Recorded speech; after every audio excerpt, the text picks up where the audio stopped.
Assalamualaikum warahmatullahi wabarakatuh. Alhamdulillahirabbil alamin wa bihi nasta'inu ala umuri dunya waddin wassalatu wassalamu ala asrofil anbiya wal mursalin sayyidina wa maulana Muhammadin wa ala alihi washabihi ajmain wa la haula wa la quwata illa billahil aliyil azim amma ba'd. Di video saya kali ini guna untuk menyelesaikan tugas UAS dari Ibu Ulfa Rahmawati mata kuliah Tahfidz dan Tafsir Al-Quran. Perkenalkan, nama saya Muhammad Riza Khairul Anam dari Prodi Ilmu Hadis kelas A dengan NIM 25304200005. Di sini saya akan menjelaskan sekilas tentang surat At-Takasur. Surat At-Takasur sendiri berarti bermegah-megahan dengan dunia.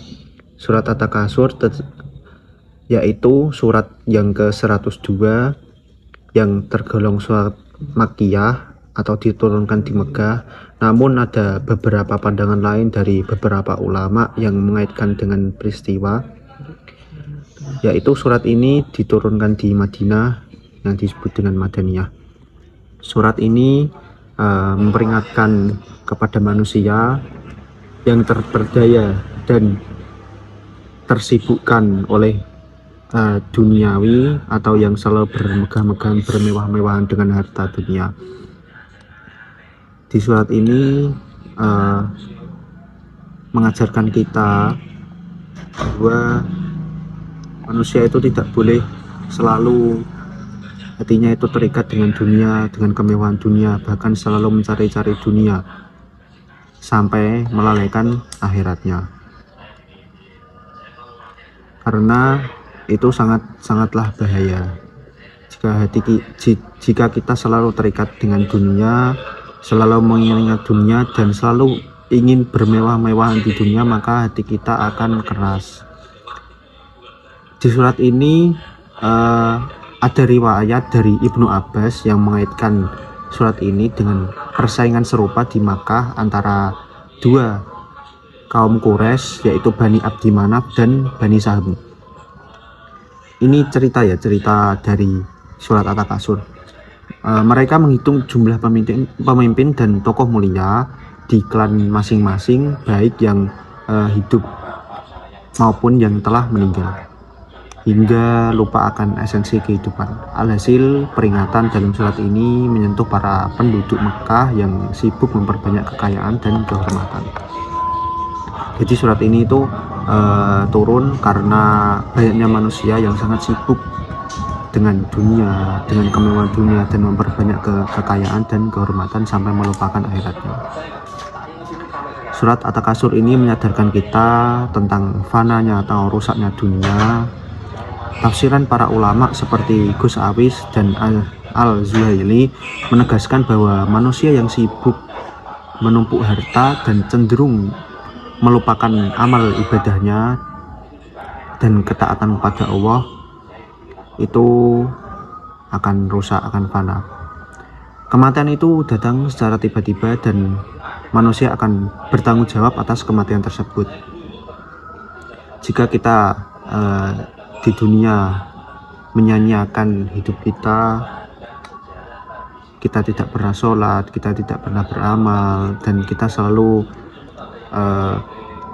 terngiang-ngiang atau selalu ingin memperbanyak kemewahan dunia dan lupa sampai akhirat kita, maka semua itu akan dipertanggungjawabkan ketika di alam kubur nanti. Dan siapa saja yang terjebak dalam perlombaan duniawi ini, maka mereka akan dihukum nantinya di akhirat. Dan di dunia ini adalah seperti perlombaan, berlomba-lomba mencari kebaikan, tapi bukan berlomba-lomba mencari kemewahan.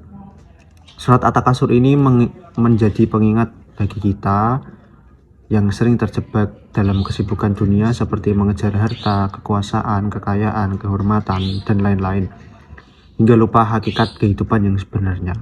Padahal hakikat kehidupan yang sebenarnya adalah kita dihidupkan di dunia ini hanya untuk beribadah kepada Allah dan memperbanyak amal ibadah kita, sehingga nantinya ketika kita di akhirat nanti kita akan hidup yang mulia, karena kehidupan yang sebenarnya adalah kehidupan di akhirat. Kesibukan mengejar duniawi ini sering membuat kita lupa pada tujuan akhir kita, yaitu bertemu kepada Allah dan mempersiapkan bekal kita untuk kehidupan abadi nantinya. Pertanyaan kembali lagi sih. Terlalu.